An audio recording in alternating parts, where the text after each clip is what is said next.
7h46. Il est certes un humoriste reconnu, mais il est aussi le militant infatigable des causes qu'il défend. Et parmi ces causes, il y a la lutte contre le racisme. Jamel Debbouze est l'invité de Thomas Soto pour l'interview vérité d'Europe 1. Bonjour Jamel Debbouze. Bonjour Dominique Sopo. Thomas Soto, ça ira. Ouais, exactement. Comment ça va? Ça va très bien. On sait que vous êtes très attaché à la liberté d'expression. Quand un journal Minute fait sa une sur Christiane Taubira et qu'il titre « Maligne comme un singe, Christiane Taubira retrouve la banane », vous réagissez comment, vous?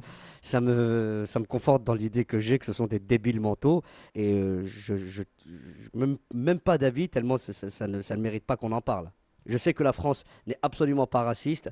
Évidemment, il y a du racisme en France, mais il y a quand même une vraie nuance. Et elle est où cette nuance? Parce que tout le monde dit que le climat de racisme est en train de monter. Vous le sentez pas, ça? Non, franchement, je fais le tour de la France avec mon spectacle.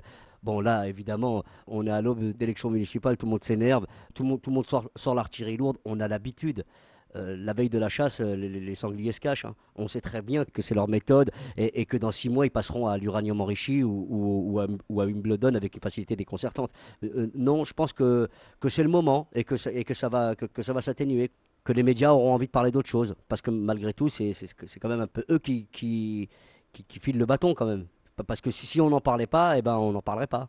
Mais quand le ministre de l'Intérieur, alors Manuel Valls, affirme qu'il va étudier les moyens d'agir contre la diffusion de Minutes, en clair, qui va essayer de le faire interdire, c'est pas la bonne méthode selon vous? Il se trompe là, Manuel Valls? Ben, ça serait dommage. On pourrait pas se rendre compte qu'ils sont cons, débiles, et ça viendrait discuter la liberté d'expression. Non, franchement, laissons les imbéciles dire tout et n'importe quoi et ne leur accordons pas d'importance. C'est ça que je dis. Après, que ça soit Minute ou Jean-Marine Le Pen, là, juste le fait de les citer, ça m'énerve. J'ai l'impression de leur rendre service. Et vous n'avez pas l'impression que parfois des politiques leur rendent service, la droite, la gauche, Jean-François Copé avec ses pains au chocolat, Jean-Marc Ayrault et François Hollande qui ont mis longtemps à réagir quand une candidate du FN a traité Taubira de guenon la première fois? Parce que je crois, je ne suis pas à leur place, hein, mais j'ai le sentiment qu'ils se sont dit la même chose que moi, à savoir on va pas parler de cette débile mentale, parce que ça reste une débile mentale. C'est cette personne-là qui a dit ces phrases à la ministre de la Justice. C'est une tarée, il ne faut pas lui accorder d'importance. Alors évidemment, je vous dis, à la veille de chaque élection, le climat se tend et c'est les immigrés qui trinquent. On a malheureusement l'habitude. Et la crise faisant, c'est d'autant plus normal. Non, je pense vraiment que tout le monde devrait s'atteler à trouver des solutions pour atténuer le chômage, parce que je suis convaincu qu'un raciste, pour 750 €, il change d'avis. C'est mon avis. Je pense que pour 750 €, on peut faire changer d'avis un raciste. Et qu'est-ce que vous dites, vous, aux 15, 20, 25% de Français qui sont tentés par le vote Front National aujourd'hui? Vous les combattez? Vous voulez leur parler? Vous leur tendez la main? Je peux comprendre que quand on n'arrive plus à nourrir sa famille, que quand on n'arrive plus à payer son loyer, que quand on est pris vraiment au dépourvu, on crie de toutes ses forces, on tape de toutes ses forces, on fait tout et n'importe quoi pour essayer de trouver une solution. Mais si j'ai un truc à leur dire, c'est que la solution n'est pas dans les extrêmes, loin de là. L'immigration est une bonne nouvelle pour la France. Ça rapporte de l'argent à la France. On ne peut pas lutter contre son immigration, c'est débile, c'est se tirer une balle dans la jambe. Je ne me considère pas comme immigré en France. Moi, je suis né en France, je suis français, je suis effectivement fils d'immigré, mais c'est le seul lien que j'ai avec l'immigration.